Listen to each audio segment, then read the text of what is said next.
Magpupulag-pulagan ka na lamang ba? Magtutulog-tulugan, gumising ka. Ito na ang oras para lumaban. Huwag kang umatras pag nasa katwiran. Panatilihing bukas ang isipan. Katotohanan ang ating sandigan. Sa kadiliman, huwag matatakot. Pagkat liwanag ang siyang babalot sa ating bayang Pilipinas. Sa ating bayang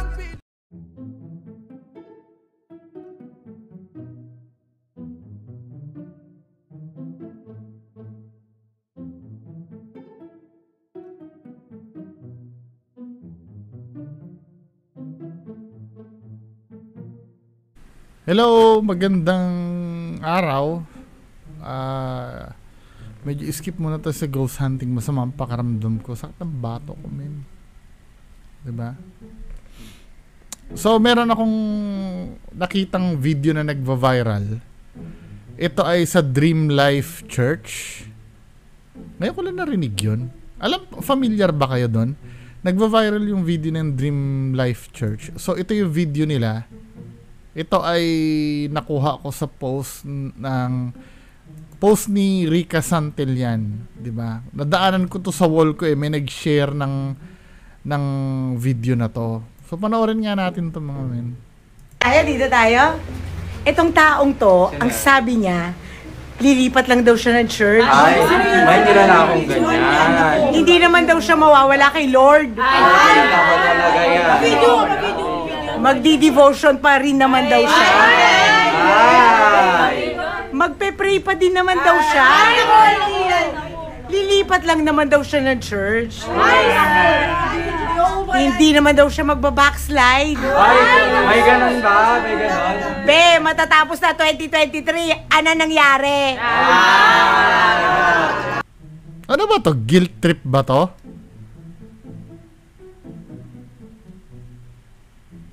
Nakakabwisit yung mga ganyan, yung parang, anong pakialam nyo doon sa tao?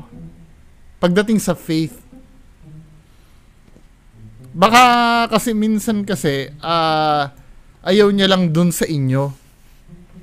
Diba? Kasi sa totoo lang naman, yung, para sa akin I don't know kung may nakikita kayong difference pagdating sa, sa faith.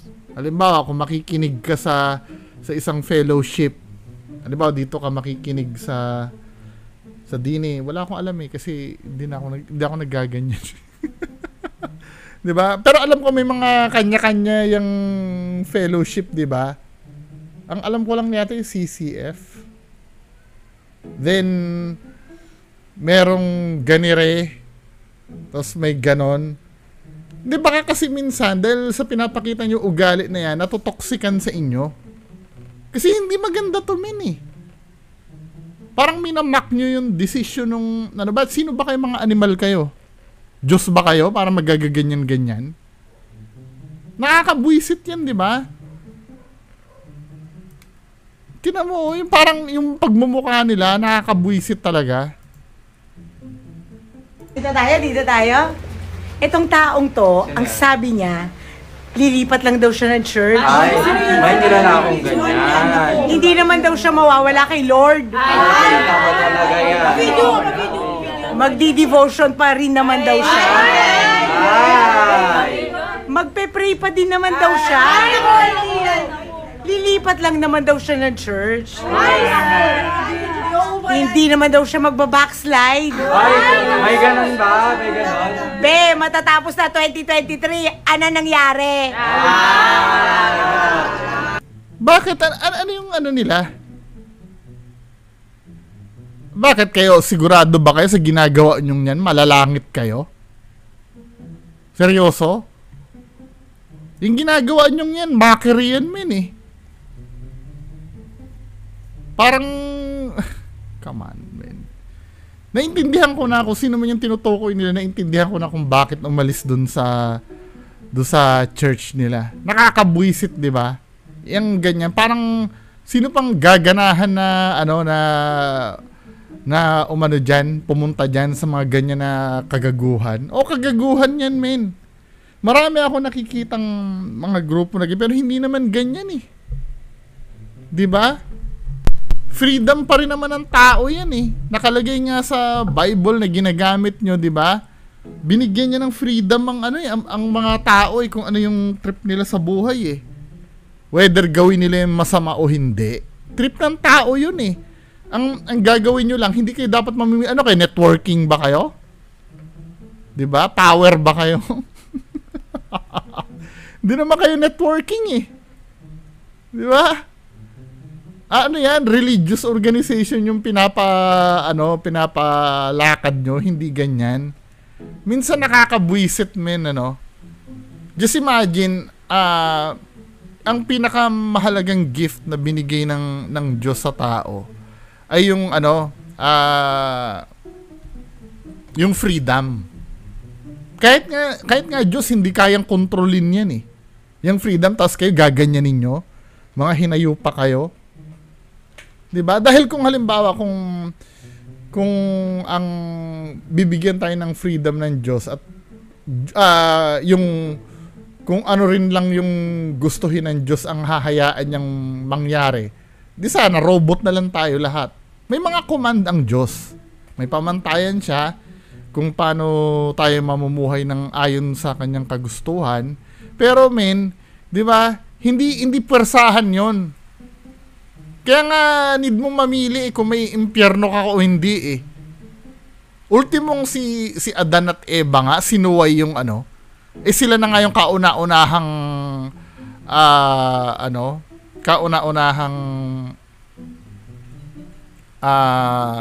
nilalang ng Diyos na humans. 'Di ba? Kahit sila na mismo eh. Under the supervision na sila ng Diyos eh. 'Di ba? Sumaway pa rin sila eh. Ang ginawa lang ng Diyos eh di kung ayaw nyo, di pinaalis niya sa paradise. Sa Garden of Eden, 'di ba? Pero nagganyan ba ang Diyos nung sumaway sila sila Adan at Eva? 'Di ba? Ano ba original sin? Ano ba yung tinatawag na original sin? Ang original sin, 'di ba, yun yung kauna-unahang sin, 'di ba? Ano ba 'yon? Tingnan nga natin. Ano ba yung original sin? Napunta tayo sa original sin, ha. Dali, offline tong PC ko eh. Tingnan ko, ano ba yung original sin? Google natin. What is the original sin?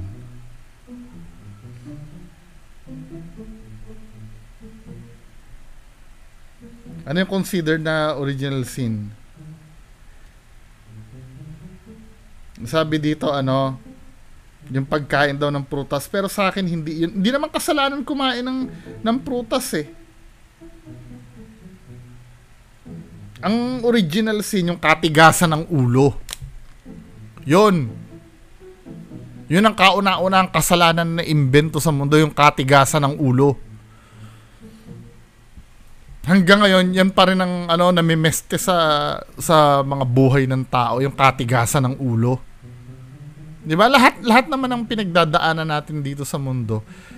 Yan yung nagiging bunga ng ng kasalanan eh. Kasi minsan sinasabihan ka na na ganito matigas ang ulo. Kaya napapahamak yung mga tao. Ganyan din ang sinabi kay Adan at Eva, pinagsabihan na, "Oy, wag nyong kakainin 'yan, Wag nyong kakainin 'yang." May mga pilosopo na kung ayaw pakainin ng Diyos yung fruit doon sa Tree of Knowledge, bakit nilagay pa yun doon? Anong pakialam mo? Yun nga ang gusto ng Diyos eh. 'Di ba? Ano bang pakialam mo? Trip niya nga maglagay ng at trip niya rin na pagsabihan na wag mong gagawin 'yon. Eh, ginawa pa rin. Kadalasan 'yan. 'Di ba? Sobrang titigas ng ulo ng tao, katulad ng ng madalas natin dinidebunk, 'di ba? Pinakita mo ng peke, ikaw pa yung aawayin. Talagang hindi pa rin sila talaga maniniwala na namemeke yung idol nila. 'Di ba? Ang tigas ng ulo. Sinampal-sampal mo na. Ito pa yung nakakagigil, men eh. 'Di ba? Sinampal-sampal mo na ng katotohanan, ayaw pa ring tanggapin, 'di ba? Hindi, ano ka lang, naninira ka lang. Huy, tanga. Tingnan mo yung dinidibang ko nga. Tingnan mo maigi. Yung mga proof na nilalatag ko. 'Di ba? Then aandar yung pagkatanga. Imo-modify na nila yung nung una ilalaban nilang totoo. 'Di ba? Then pinakita mong hindi totoo, imo-modify nila yung nila, yung pinaglalaban nila. Magiging kaya totoo yan o hindi. Wala ka nang pakialam doon, 'di ba? Ang tanga men. Pero nung una nilalaban nilang totoo 'yon. Sumama ka doon para malaman mong totoo. Napatunayan ng peke. Babaguhin nila ngayon yung nila. Sa katigasan ng ulo, sa katigasan pa rin ng ulo nag-i-start. Kasi alam na ng Diyos yan kasi yan yung kauna-unang kasalanan na kinumit ng tao. Yung katigasan ng ulo. Diba? Hanggang ngayon, maraming ganyan, matitigas talaga ang ulo. Na pagka pinagsabihan mo na at na sila pa yung napahamak, ikaw pa rin na may kasalanan. Pinagsabihan mo naman na, di ba? Matigas pa rin ang ulo. Ikaw yung aawayin. Di ba? Paulit-ulit mo na sinabi na hindi nga ganon. Ipipilit pa rin matigas ang ulo. Aawayin ka ayon sa katigasan ng ulo nila. Diba? Hindi ba kayo nananawan tumigas ang ulo nyo, men? Diba? Hindi ba kayo nahihiya sa sarili nyo na yan? Okay lang sana kung ilalaban nyo, kayo yung totoo eh. At may substance yung pinaglalaban nyo eh. Pero ang kalaban nyo minsan yung truth eh. 'Di ba? Pero ang titigas pa rin talaga ng ulo nyo. Na talagang ipilit nyo pa rin yung gusto nyo. 'Di ba? Kahit alam nyo na sa sarili nyo na ito yung mga first time na nakanood sa akin. Nagde-debunk po kasi ako ng mga fake videos ng ghost hunters. Na pinaniniwala. Marami nagagalit sa akin. Kasi nababali yung fantasy nila eh. 'Di ba? Ano naman ngayon kung fake o hindi? Kung anong problema nyo pag dinidibang ko? Anong problema nyo pag binubuking kong peke? Okay naman pala sa inyo kung fake o hindi. 'Di ba? Tanga lang. Sobrang tanga lang. Nag-start tayo sa Dream Life Church na punta. And then, naglalabas lang ako ng frustrations kasi minsan. 'Di ba? Yung mga dahilan, lalo na si Bobong Marialu. 'Di ba? Anong pakialam mo? Alam naman naming fake o hindi. Kung alam niyo fake o hindi, di sana wag niyo rin akong pakialaman. Wala naman palang kaso sa inyo eh. Pero pag every time na sinasabi ko na fake yung ginagawa, bakit nagagalit kayo sa akin? Alam niyo naman palang fake na. 'Di ba? Bakit niyo ako inaaway? Alam niyo naman pala, sabi niyo na fake. Fake man o hindi, alam na namin na fake yan. Pero nag-e-enjoy kami. Bakit pinipigilan ko ba yung pag-e-enjoy nyo? O ayaw nyo lang na napapahiya yung idol nyo every time na sinasabi niyang totoo yung ginagawa niya? 'Di ba? Ginagawa niyong bobo yung sarili nyo eh. Para sa mga pinagtatanggol nyo eh. Ako tanggap ko naman. Let's say, ako tao din lang naman ako sinasabi, bakit perfecto? Hindi ako perfecto. Pero once na sinabi kong fake ang isang bagay at may patunay akong fake, hindi nyo pwedeng isumbat sa akin yung pagiging hindi ko perfecto. 'Di ba? Nakaka-apekto ba yun, men? Let's say, dati nakapatay ako ng tao. 'Di ba? May napatay akong tao before. Sige. 'Di ba? Ngayon, ang sinabi ko dito sa video ni Kuya Red Ghost Adventure, fake. Napatunay fake. Tapos ang isusumbat sa akin, bakit ikaw perfecto ka ba? Anong kinalaman nun? Kung nakapatay ako nung nakaraang buhay ko or nung nakaraang panahon. 'Di ba? Ano ba nun? Napapawalang bisa ba nun yung sinabi kong pagiging peke ng video ni Kuya Red? Hindi eh. 'Di ba? Wala naman talagang perfecto. Iba kasi yung pagkakamali. Ganito ha, mga kababayan ko, i-differentiate nyo kasi yung pagkakamali sa sinasadyang gumawa ng mali. Di ba? Halimbawa, ganito ikaw, mabuti ka naman tao. Pero dumating sa point na wag naman sana mangyari sa inyo Ito magandang example to Wala nang makain yung anak mo. Sobrang hirap na ng buhay mo. Mabuti kang tao. Yung anak mo nakikita mo na nanginginig na, 'di ba? Kailangan makakain na. Or let's say nasa hospital na kailangan na talagang bumili ng gamot na wala kang perang then biglang naisipan mo magnakaw para doon kasi hopeless ka na Hindi mo sinasadya 'yon. Although na mali, hindi ko sinasabing tama 'yun Pansinin niyo yung circumstansya. 'Di ba? Yung hopeless ka na, desperate ka na, wala ka ng talagang wala ka nang malapitan. May mga panahon na ganoon 'Di ba? Nangyari na rin sa akin, alam mo kung bakit? Yung nag-e-exam ako noon. Alam kong mali ang mangopya. Parang talaga, may pagkakataon kasi na minsan yung professor namin nantitrick, ito yung reviewin nyo, tapos ang ilalabas naman sa exam ay iba. Talaga hindi mo alam, blankong-blanko ka talaga, men. Alam ko, mali yung pangungopya, pero ginawa ko yun. 'Di ba? Inaamin ko naman hindi perfecto, 'di ba? Ginawa ko yung pangopya. Alam ko mali yun. Pero hindi ko naman sinasadya talaga mangopya. Nag-aral naman ako, kaya lang hindi yun yung ngayon, na-justify ba nun yung ginawa? Hindi, mali pa rin yung ginawa ko. Mali pa rin yun. Hindi ko sinasabing tama Kaya lang, ang pinag-uusapan natin dito, may mga time kasi na hopeless ka na hindi mo naman talaga gusto or may pure talagang pagkakamali na nangyari. Example, ganito. Pulis ka, 'di ba? May hinahabol ka naka-red na t-shirt na yun ay armed and dangerous daw. 'Di ba? So nakikipagbarilan sa iyo. Pumasok sa isang iskinita, nagkataong meron din dun na isang nakatayo na naka-red din. Napagkamala mo, yun na nabaril mo. Hindi mo gusto yun Pero nangyari, yun yung mga pagkakamali na bagamat kasalanan, pero kahit papaano, 'di ba? Masasabi mong hindi mo kagustuhan 'yon, yung mga ganung bagay. Ibang-iba 'yon do sa sinasadya mo talagang patayin yung tao. Nagigets niyo ba ibig ko sabihin? Kung ikukumpara natin ito dun sa mga idol nyong ghost hunter. 'Di ba? Ito mga ghost hunters nyo, ang layo na narating natin pero kwentuhan lang naman 'to 'di ba? Itong mga ghost hunters nyo na to, let's say may mga category yan para sa ghost hunter. Sila Sir I.M. Reverie, sila Sir Pedro Pablo, sila Kuya Red, sila Donsky. 'Di ba? O let's say si Sir I.M. Reverie do sa video nila, meron silang sinasabi do na white lady na nakuha do sa video nila, for example. 'Di ba?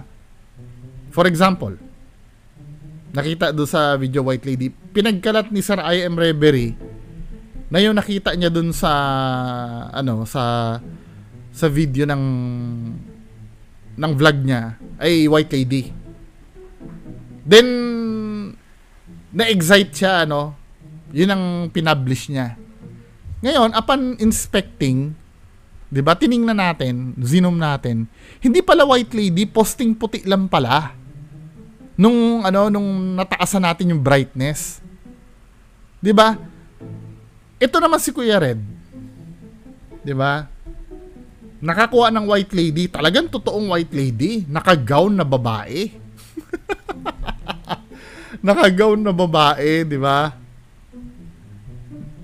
Talagang naglalakad yung babae, nakita mo naka-gown. Na white lady talaga. Pero napag alam mo, peke pala talaga yun. 'Di ba? Talagang peke. Sana naiintindihan nyo, ibang-iba yung nangyari kay Sir I.M. Reverie. Yung kay Sir I.M. Reverie, honest mistake yun 'Di ba? Yung parang nahagip niya sa kamerang ganon, nakita niya, white lady, at yung pagiging bias niya do sa evidence niya, hindi ko pwede sisihin yon dahil nag-ghost hunt siya eh. Talaga naghahanap talaga siya ng multo, kaya kung ano talaga ang makita niya na mukhang multo, ay ipagpapalagay niya talagang multo. Hindi katulad dito yung kila Kuya Red, sinadya nilang magsuot ng gown yung kanilang actor or actress at pinalakad nila at binidyohan nila at pinagpalagay nila na yun ay totoong multo. Magkaiba yun.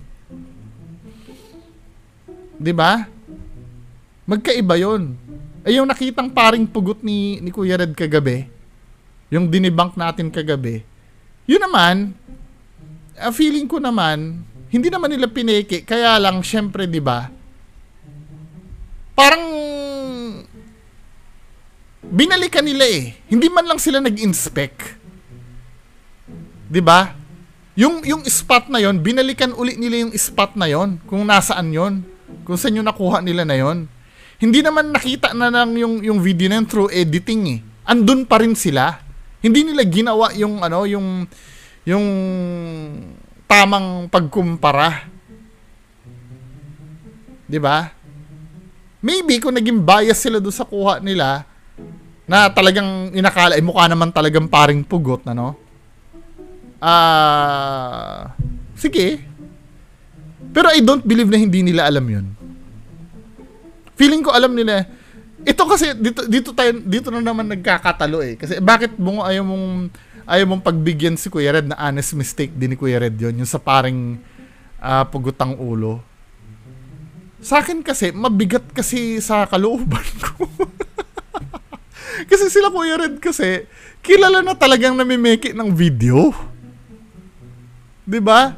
Samantalang itong isa pag ginawa na itong isa, hindi sa nagiging bias ako, Hindi sa nagiging bias ako. Ito kasing isa, sila I Am Rivera, sila Sir Pedro Pablo. Hindi naman sila kilalang namimeke ng video eh. Kaya pagka nagkamali sila ng ganon, forgivable na, baka mamaya kasi through editing, syempre nga naman, ang itsura nga naman, mukha naman babae talaga yung hugis ng, yung shape ng poste. 'Di ba? Kaya niya na pagkamala white. Ito sila Kuya Red kasi, kung titingnan mo yung history niyan, sandamakmak ang peking, ang peking. Kaya kung mangyari man yung quote-unquote honest mistake sa video nila Kuya Red, parang ang hirap patawarin. Pero hindi ko sinasabing hindi pwedeng magkaroon ng honest mistake sila Kuya Red, di ba? Ako naniniwala naman ako, hindi naman nila pineke yung video ng pare na yun. Tingnan nga natin. Di ba? Balikan nga natin yan. Kaya lang offline ako dito eh. Diba? Wait lang i-reconnect ko lang itong ko. Itong connection ko. Diba? Kung makikita nyo kasi, yung nila, yung video ni Kuya Red doon, hindi naman niya pineke, to be fair. Diba? Talagang, sinakyan nila.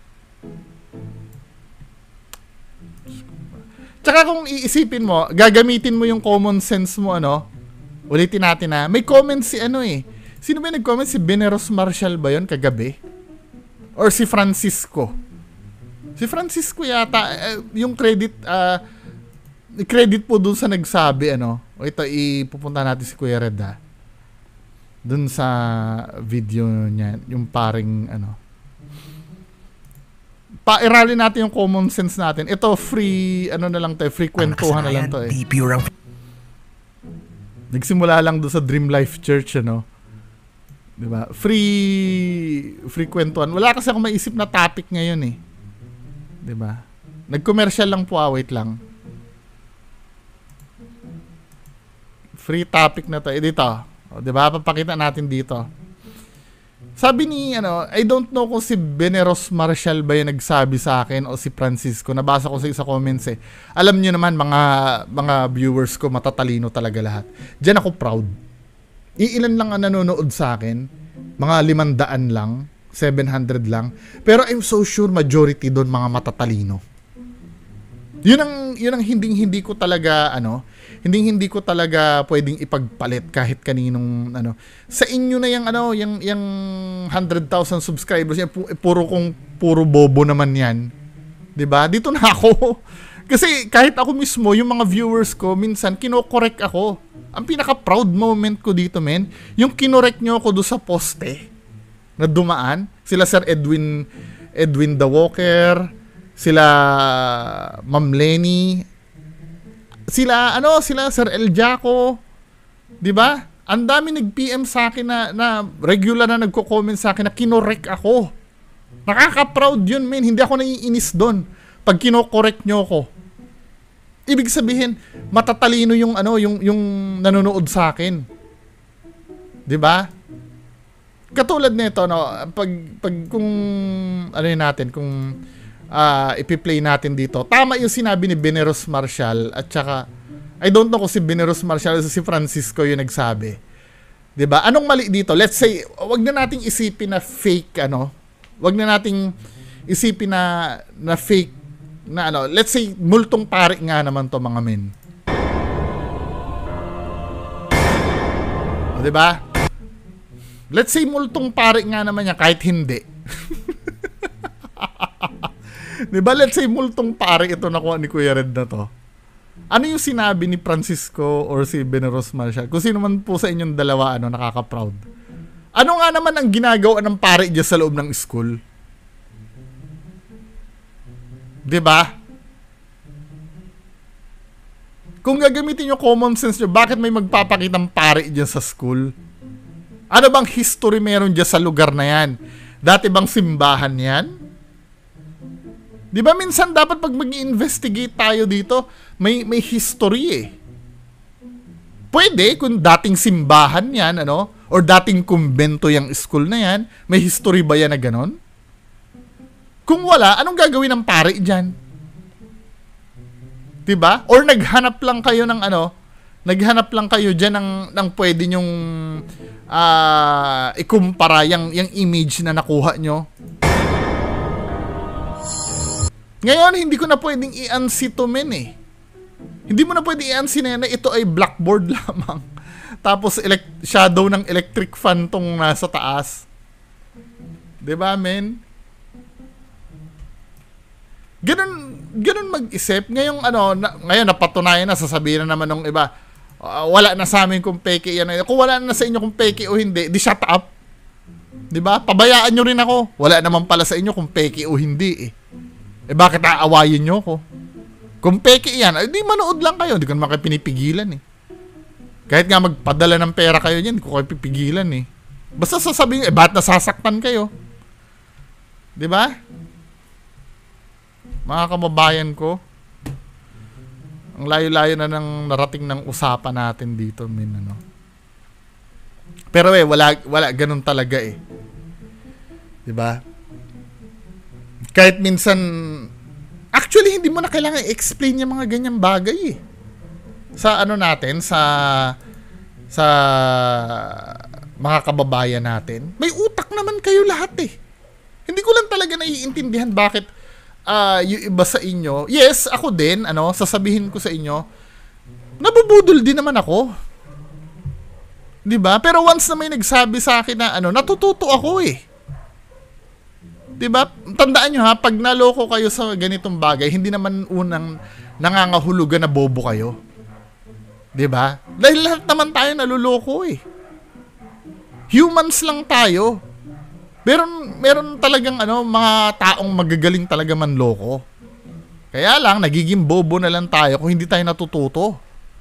Kahit sinusubo na sa atin yung evidence na fake, ilalaban pa rin natin, men. 'Di ba? Yung mga kababayan natin, Diyos ko naman, ano ba naman yan, men? Hindi ba kayo sanay na gamitin yung utak nyo?